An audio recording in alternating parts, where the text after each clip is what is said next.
ज्येष्ठ माह में यह एक चीज करें, दान।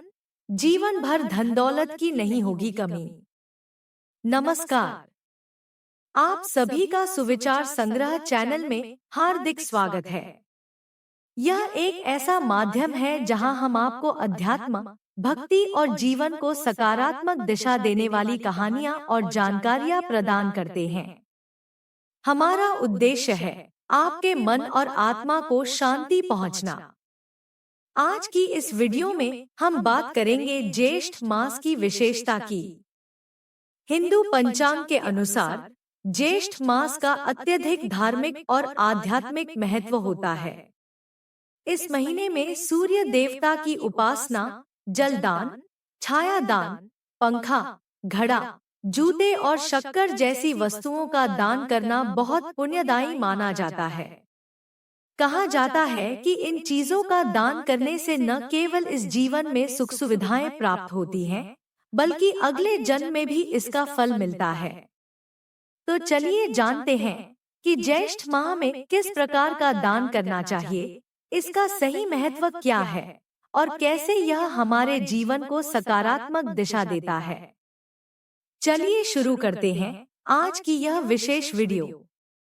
वैशाख के बाद ज्येष्ठ माह की शुरुआत हो जाती है, जिसे हिंदू पंचांग का तीसरा महीना भी कहा जाता है।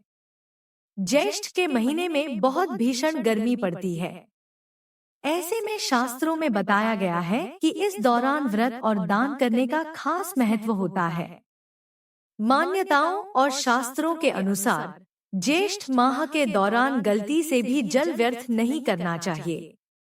ऐसा करना शुभ नहीं माना जाता है। इस महीने में जल से जुड़े दो त्योहार गंगा दशहरा और निर्जला एकादशी भी आती है। शास्त्रों में बताया गया है कि अगर ज्येष्ठ माह के दौरान व्यक्ति कुछ खास चीजों का दान करे, तो इससे उसके जीवन में सुख समृद्धि बनी रहती है। साथ ही जीवन भर दान का लाभ प्राप्त होता है। ऐसे में आइए विस्तार से जानें कि ज्येष्ठ माह में किन चीजों का दान करना शुभ होता है। ज्येष्ठ के महीने में जरूरतमंद और प्यासे को जल पिलाने से बेहद शुभ फल की प्राप्ति होती है। इस माह के दौरान जल दान करने का खास महत्व होता है। शास्त्रों में बताया गया है कि अगर ज्येष्ठ माह में जल का दान किया जाए, तो इससे व्यक्ति के पुण्य प्राप्त होता है और जीवन में आने वाली समस्याओं से मुक्ति मिल सकती है। भीषण गर्मी के दौरान किसी प्यासे को जल पिलाने से सूर्य देवता भी प्रसन्न होते हैं और उनकी कृपा जातक पर बनी रहती है। ऐसे में व्यक्ति के जीवन में सकारात्मकता आती है। ऐसा माना जाता है कि ज्येष्ठ माह में गरीबों और जरूरतमंदों को मौसमी फल जैसे ककड़ी, खीरा, तरबूज और खरबूज आदि का दान करना चाहिए। ऐसा करने से व्यक्ति तो जीवन भर किसी भी चीज की कमी नहीं होती है और घर में हमेशा सुख शांति बनी रहती है। इन चीजों का दान करने से भगवान प्रसन्न होते हैं और उनकी कृपा से आपको जीवन के दुखों से निजात मिल सकती है। शास्त्रों में बताया गया है कि अगर कोई व्यक्ति ज्येष्ठ माह में ककड़ी, खीरा, तरबूज आदि का दान करता है, तो इससे मृत्यु के बाद यम मार्ग में मिलने वाले कष्टों से उसे छुटकारा मिल सकता है। साथ ही जीवन में खुशहाली बनी रहती है। शास्त्रों और धार्मिक ग्रंथों के अनुसार ज्येष्ठ के महीने में तिल का दान करना विशेष रूप से फलदायी होता है।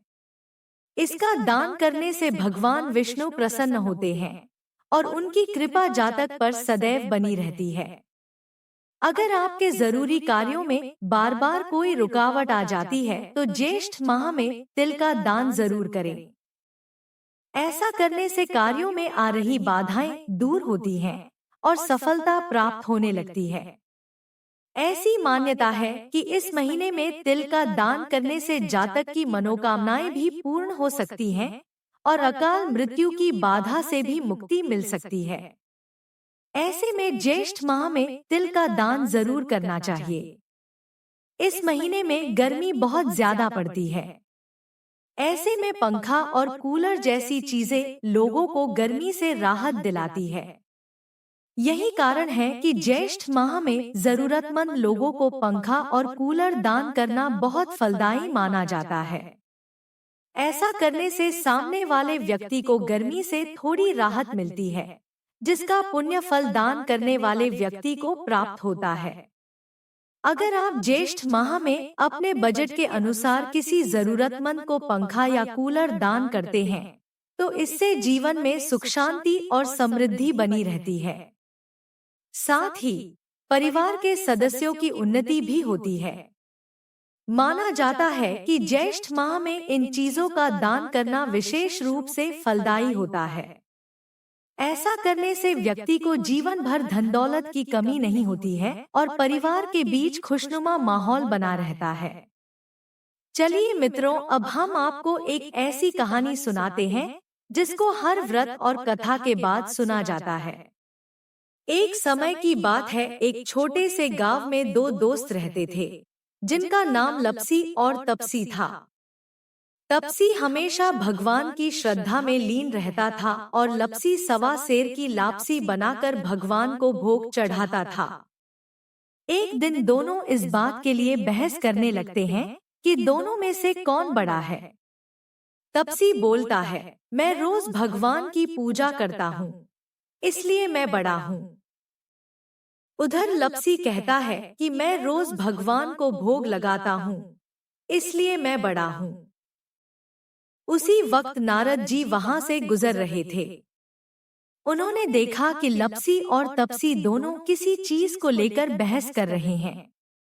उन्होंने उन दोनों से पूछा कि तुम दोनों क्यों लड़ रहे हो? उन दोनों ने अपने अपने बड़े होने का कारण बताया। फिर नारद जी बोले कि इस बात का फैसला मैं कर सकता हूँ कि कौन बड़ा है। अगले दिन वह दोनों नहा धोकर अपने अपने काम में लग गए। फिर नारद जी चुपके से आए और तपसी के सामने 1.25 करोड़ की अंगूठी रख दी ताकि वह जान सके कि तपसी के मन में कितना लालच है। जब तपसी की नजर उस अंगूठी पर पड़ी तब उसने चुपचाप उससे अपने पैर के नीचे छुपा लिया। फिर नारद जी ने लपसी के सामने अंगूठी रखी। अंगूठी पाकर उसने सोचा कि यह अंगूठी तो बहुत महंगी लग रही है। यह जिस किसी की होगी वह बहुत परेशान होगा। फिर वह बाहर जाकर उसके असली मालिक को खोजने लगता है, लेकिन वह नहीं मिलता। तो लपसी ने उस अंगूठी को अपने गांव के मुखिया को दे दिया, क्योंकि वह नहीं चाहता था कि किसी दूसरे की अंगूठी को वह अपने पास रखे। उसने मुखिया जी से कहा कि यह जिस किसी की भी अंगूठी है, आप उसे वापस कर देना। फिर लपसी उस जगह पर जाता है जहां पर तपसी अपनी तपस्या कर रहा होता है। फिर वहां पर नारद जी प्रकट होते हैं। जब नारद जी उन दोनों के पास आते हैं, फिर वो दोनों उनसे पूछने लगे कि हम दोनों में से कौन बड़ा। नारद जी ने कहा कि तुम दोनों में से लपसी सबसे बड़ा है। तपसी ने इस चीज का कारण पूछा। तब उन्होंने तपसी से खड़े होने को कहा। जब वह खड़ा हुआ तब उसकी अंगूठी दिख गई जो उसने अपने नीचे छुपाई होती है। उसकी चोरी पकड़ी जाती है। तब नारद जी ने तपसी से कहा, तुम इतनी तपस्या करते हो फिर भी तुम्हारा मन साफ नहीं है और इसलिए तुम्हें कोई फल नहीं मिलता है। नारद जी ने तपसी से कहा, सच्चा भक्त होना यह नहीं होता कि हम दिन भर तपस्या में लीन रहें, बल्कि हमारा मन सच्चा भी होना चाहिए, तभी हम एक सच्चे भक्त कहलाएंगे। तपसी अपने किए पर शर्मिंदा हो गया और उसको समझ में आ गया कि उसने कितनी बड़ी गलती की है। उसने नारद जी के सामने हाथ जोड़कर पूछा कि मुझे अपनी तपस्या का फल कैसे मिलेगा और मेरा पाप कैसे उतरेगा। तब नारद जी बोले कि जब ज्येष्ठ मास में स्त्रियां गंगा नहाएंगी, तब वे अपना पुण्य तुम्हें देंगी। और साथ ही साथ यदि कोई धोती के साथ गमछा नहीं देगा तो वह फल तुम्हें मिलेगा। यदि कोई साड़ी देकर ब्लाउज नहीं देगा तो वह फल तुम्हें मिलेगा। यदि कोई अंगना लिपकर दहली नहीं लिपेगा तो वह फल तुम्हें मिलेगा। यदि कोई सीधा देखकर दक्षिणा नहीं देगा तो वह फल तुम्हें मिलेगा। यदि कोई ब्राह्मण जिमाकर दक्षिणा नहीं देगा तो वह फल तुम्हें मिलेगा।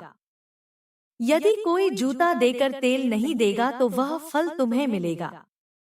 यदि कोई सारी कहानियां सुने लेकिन तुम्हारी कहानी नहीं सुने तो वह फल तुम्हें मिलेगा। फिर उसी दिन से हर व्रत और कथा के बाद तपसी और लपसी की कहानी कही और सुनी जाती है। सच्ची भक्ति केवल भगवान की तपस्या करने से नहीं होती है, बल्कि मन और इरादों की पवित्रता से होती है। लपसी और तपसी की कहानी हमें सिखाती है कि इंसान चाहे कितनी भी भगवान की पूजा या तपस्या कर ले, लेकिन उसका फल तभी मिलेगा जब वह मन का सच्चा होगा। जहाँ तपसी अपनी पूजा अर्चना के कारण पवित्र दिखाई दिया, लेकिन से वह लालची निकला, वहीं दूसरी ओर लपसी के विनम्र और ईमानदार कार्यों ने उसके भगवान के प्रति सच्ची भक्ति को दिखाया। कहानी हमें याद दिलाती है कि तपस्या के असली फल के लिए एक साफ, सच्चा और निस्वार्थ मन आवश्यक है। तो मित्रों, कैसी लगी आपको हमारे चैनल सुविचार संग्रह के द्वारा उपलब्ध कराई गई जानकारी और लपसी व तपसी की कहानी? वीडियो पसंद आई हो तो वीडियो को लाइक करें, कमेंट करें, अपने रिश्तेदारों व मित्रों के साथ शेयर करें। बेल आइकन को दबाएं ताकि हमारे हर नए वीडियो की अपडेट आपको सबसे पहले मिले। हमारे साथ जुड़े रहें और भक्तिमय कथाओं का लाभ उठाते रहें। हमारा चैनल हमेशा यही प्रयास करता है कि आपके जीवन में सद्भाव, ज्ञान और सकारात्मकता बनी रहे। आपका जीवन शुभ, सफल और समृद्ध हो, यही सुविचार संग्रह की हार्दिक कामना है। धन्यवाद।